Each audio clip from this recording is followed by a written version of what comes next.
مولاي صل وسلم دائما أبدا على حبيبك خير الخلق كلهم. مولاي صل وسلم دائما أبدا على حبيبك. بسم الله الرحمن الرحيم. Assalamualaikum warahmatullahi wabarakatuh. Bismillahi walhamdulillah alladzi amarna bittaqwa wal istiqamah. Wassalatu wassalamu ala Rasulillah wa ala alihi wa ashabihi wa ansarih wa man tabi'ahu min yaumina hadza ila yaumil qiyamah. La haula wala quwwata illa billah, amma ba'd. Bersyukur kepada Allah, juga senantiasa kita membaca sholawat, juga menyampaikan salam untuk junjungan kita, baginda kita Nabi besar Muhammad sallallahu alaihi wasallam, yang kita berdoa, berharap, memohon mudah-mudahan kita semua nanti fi yaumil akhirah, di akhirat nanti berkumpul, berjumpa, bersua, dan juga bisa bertemu dengan Nabi kita Nabi besar Muhammad sallallahu alaihi wasallam. Amin ya rabbal alamin. Apa kabar semuanya, anak-anakku, siswa-siswi SDIT Al-Abrar, juga yang kami hormati Bapak Kepala Sekolah Ustadz Haji Abdul Malik, dan juga rekan-rekan guru semuanya. Masih dalam suasana Syawal, masih kental dengan nuansa silaturahim, nuansa halal bihalal. Perkenankan kami juga mungkin mewakili guru-guru, rekan-rekan guru-guru, mengucapkan taqabbalallah minna wa minkum siyamana wa siyamakum qiyamana wa qiyamakum minal aidina wal faizina al maqbulin wa kullu amin wa antum bi khair. Setelah sebulan lamanya kita menjalani ibadah Ramadan, tentunya kita bersyukur kepada Allah Subhanahu wa taala. Tapi hal yang berbeda dengan saudara-saudara ikhwan kita di Palestina, yang mana menjelang hari raya Idul Fitri mereka tidak dalam keadaan yang baik. Mereka dalam tekanan dan juga serangan dari orang-orang Israel. Kita berharap mudah-mudahan Allahumma ansur ikhwanana al-mujahidin fi Palestina. Allahumma menolong saudara-saudara muslim kita di Palestina. Amin ya rabbal alamin.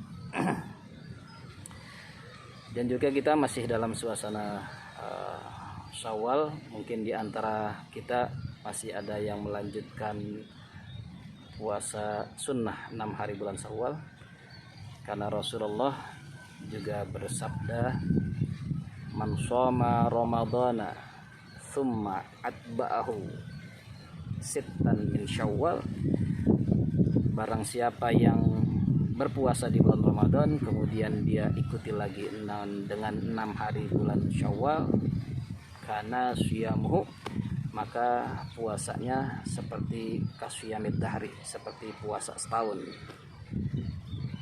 Pertanyaannya, kok kenapa bisa seperti itu?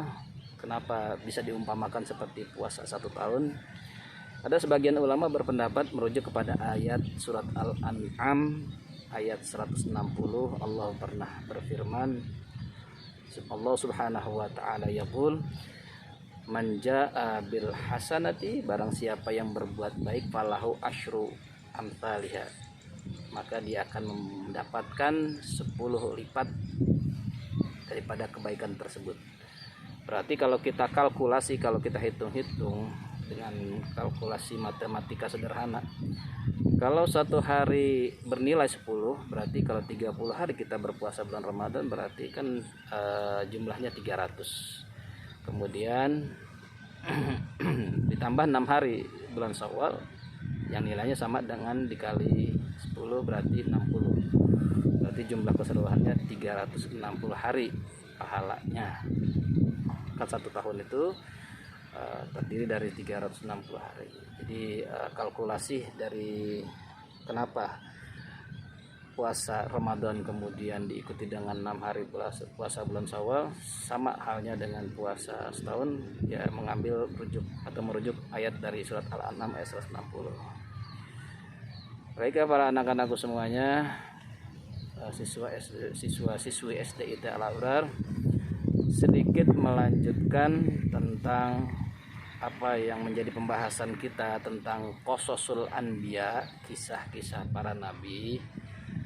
Sebetulnya sudah gamblang, jelas dan lengkap apa yang disampaikan oleh guru kita Ustadz Haji Abdul Malik tentang kisah Nabi Hud. Saya sedikit hanya mengambil ibroh saja dari kisah Nabi Hud.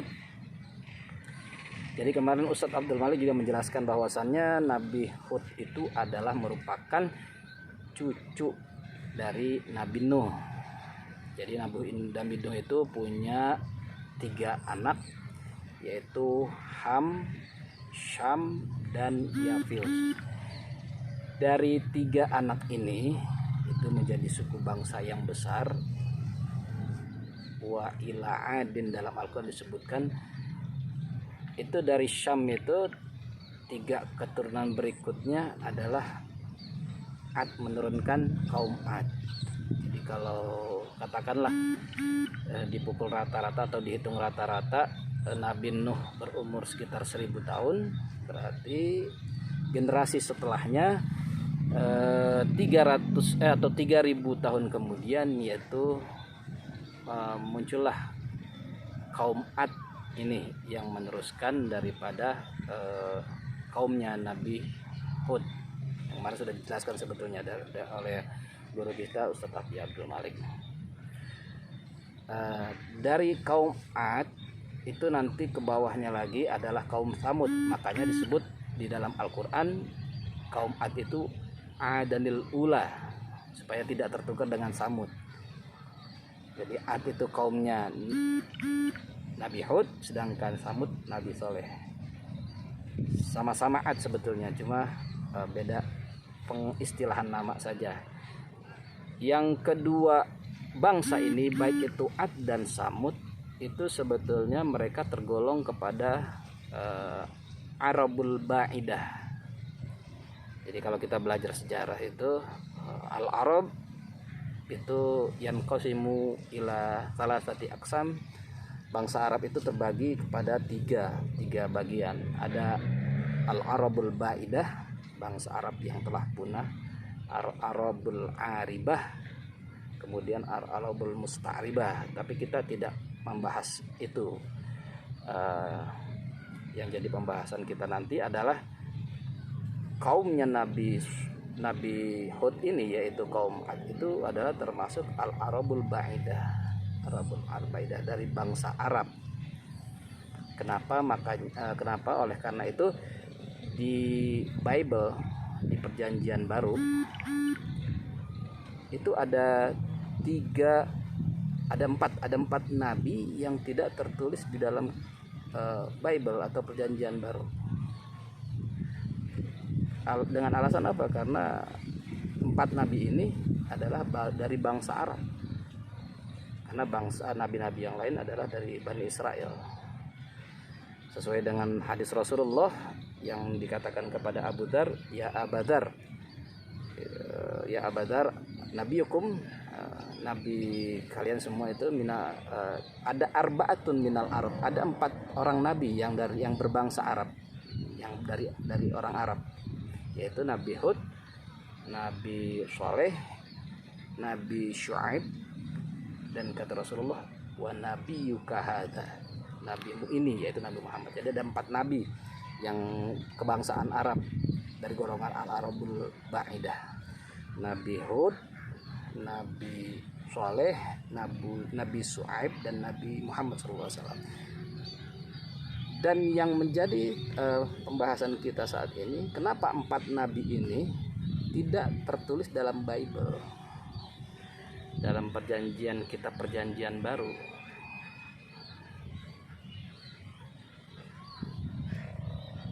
Idul Fitri, Ramadan itu mendidik kita, mengajarkan kita menjauhkan dari sifat-sifat jelek, sifat-sifat buruk. Di antaranya adalah hasad, dengki, iri, dan lain sebagainya. Orang-orang Bani Israel ini di luar Arab ini, mereka menghilangkan sesuatu yang hak menghilangkan sesuatu yang benar karena ada rasa iri dengki dengan bangsa Arab. Jadi keirian, kedengkian mereka akhirnya menutupi kebenaran. Padahal pada hakikatnya Nabi Hud juga adalah nabi, Nabi Soleh adalah nabi, Nabi Shu'aib juga adalah nabi, Nabi Muhammad juga adalah nabi. Tapi mereka menutupi yang hak ini, mereka menutupi sesuatu yang benar ini karena ada rasa dengki, ada rasa hasad, ada rasa iri. Ini sifat yang harus kita jauhi. Kita kemarin sama-sama dididik di bulan Ramadan untuk kita menjauhi sifat-sifat yang buruk. Kita selalu berbuat baik kepada sesama kita, kepada saudara-saudara muslim kita. Jangan sampai memiliki sifat yang buruk seperti tadi, iri, dengki, dan lain sebagainya. Prinsip iri, dengki itu kan secara mudah definisinya, iri, dengki itu secara mudah senang lihat orang susah, susah lihat orang senang. Ada orang senang, dia yang susah. Pakai prinsipnya dua kata, seh dan gitu. Kalimat yang keluar, seh dia lagi, dia lagi. Ada tetangga beli motor, seh dia lagi beli motor. Ada tetangga beli mobil, dia lagi beli mobil. Tetangga beli mobil, dia beli bodrek. Tetangga beli motor, dia beli Puyer bintang 7. Tetangga seneng, dia yang susah. Itu berarti ada bibit-bibit dengki dalam diri kita. Oleh karena itu, di momentum bulan Syawal ini, yuk mari sama-sama kita perbaiki lagi hubungan baik kita sesama manusia, jauhi sifat iri, dengki, dan hasad dan sebagainya. Baiklah, itu saja yang bisa kami sampaikan kultum singkat pada kesempatan hari ini, di Yaumil Jum'ah ini. Sebagai penutup, pertanyaan yang pertama adalah dari Nabi Nuh, keturunan Nabi Nuh itu menjadi berapa, ada punya berapa anak Nabi Nuh itu kepada kaum Ad ini. Karena Nabi Nuh kan kita tahu sendiri, setelah perbanjir besar itu semua orang-orang kafir habis, yang tersisa adalah orang-orang yang beriman. Nah, muncul orang-orang yang syirik, orang-orang yang tidak beriman, orang-orang yang musyrik itu kembali di zaman Nabi Hud. Nah, dari zaman Nabi Hud itu cucunya Nabi Nuh, siapa anak-anaknya tadi kita udah terangkan di awal. Yang kedua, pertanyaan singkatnya adalah bangsa Arab itu terbagi kepada 3. Sebutkan Arab apa 3 Arab ini. Baik, itu saja mungkin yang bisa kami sampaikan. Kurang lebihnya kami mohon maaf yang sebesar-besarnya. Usikum wa nafsi wa iyya bitaqwallah, wabillahi taufiq wal hidayah wal ridha wal inayah wal afu minkum. Wassalamualaikum warahmatullahi wabarakatuh.